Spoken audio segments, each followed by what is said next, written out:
test on one day. India, England, Australia. What a player, what a player, what a player. Hello and welcome back to What a Player Concussion Sub-Series in our fantasy section, where we are going to give you tips for the fantasy game between women's Pakistan team versus women's West Indies team for the second ODI being played in Antigua. As usual, I have our resident expert Vishak with me. Vishak, how are you doing? Good, Sanjay. I think you're also doing great. Your background says everything. Yes, only 2 days. On Sunday, yeah. Yes, coming back to cricket, obviously West Indies are having a really good series. They won the T20 series 3-0. They won the first ODI. Stafanie Taylor, doing an all-round performance. It looks like really tough times ahead for the Pakistan team. So let's quickly check what the team is looking like. Vishak, all yours. Yeah, in the first ODI, Pakistan batted first. They scored 205, and West Indies chased it with ease in the 43rd over. But Stafanie Taylor giving an all-round performance. Initially, she picked up 3 wickets when Pakistan batted, and she scored a brilliant 106 of just 111 balls. She stayed unbeaten and sealed the chase. So coming to the second ODI, this is our fantasy team. We have gone with the keeper as Kycia Knight, and then with the batters we have gone with Deandra Dottin, who is pretty aggressive and bats at the top. Then we have gone with the Pakistan skipper Javeria and Omaima Sohail as the batters. Coming to the all-rounders, after her all-round performance, which she gave almost more than 200 points in a single game, you cannot leave out Stafanie Taylor. So we have picked her up and we have made her the captain. And Hayley Matthews, another handy all-rounder, bats at the top order, bowls handy off-spin.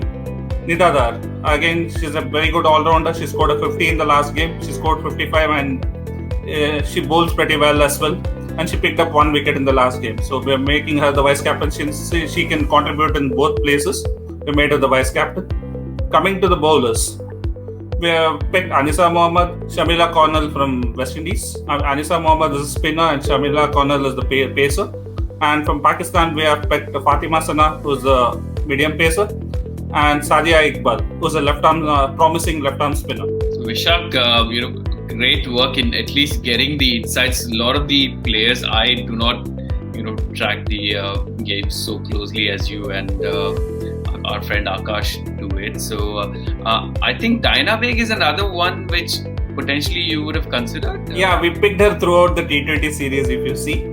And yeah, she was picking almost 1 wicket, or she was going wicketless. She was not giving you that much handy points. If you see Sadia Iqbal in the previous game, we have gone based on form. Sadia Iqbal had taken 2 wickets in the previous game, and Fatima also seems to be continuously doing well in the game so far. So we've purely gone on the basis of form and picked the team here.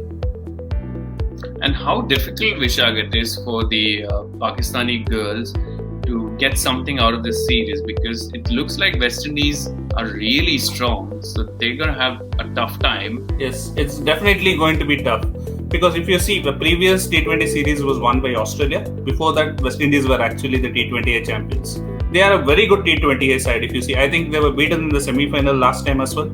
So they're a pretty good side. And if you see the likes of, and even in the ODIs as well, they have a pretty all-round side right from the top. If you see, Dottin is a very good batter. Then you have Hayley Matthews, Stafanie Taylor, who has been contributing for West Indies throughout. So they have a good bunch of good team. When you come to Pakistan, they don't get that exposure. So I think they have some bright talents. If you see the Sadia, the left-arm spinner, right? She's just 19 years old. She's been doing well. So there are some bright talents out there in Pakistan. But unless they don't get the exposure to play more, they're almost playing a game after 1.5 or 2 years, which is really difficult for them to come and perform. So it'll be difficult for them. Especially for all the women, actually. Even if you see the current India women and England women also.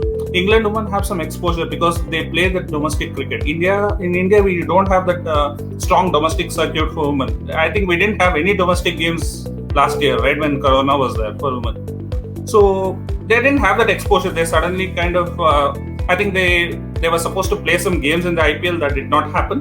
That Velocity, whatever Trailblazers, those teams they play, right? That did not happen. They were supposed to play in the later half of the tournament. So none of those happened. They did not have the exposure. So I think women's cricket needs to be taken seriously, given more exposure, so that they can also come up.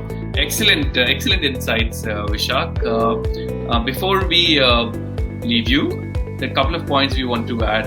One is that the game involves an element of financial risk and can be addictive. So please be responsible and play at your own risk. You have to be 18 plus to play this game. Also, just to add, the tips provided in this video are only for entertainment purposes, and Water Player and its member cannot take any responsibility for any losses you may incur. So please play responsibly, enjoy the game, and hopefully you've found some useful insight into the games that help you pick up a winning team. Vishak, thanks again for your time. And if you happen to watch this video for the first time, happen to watch our channel for the first time, do check out other content on our channel that you may like. If you haven't done so already, please do subscribe to our channel. We really appreciate your time, and we hope to have you back again on another day, another show. Till then, take care. Thanks, everyone.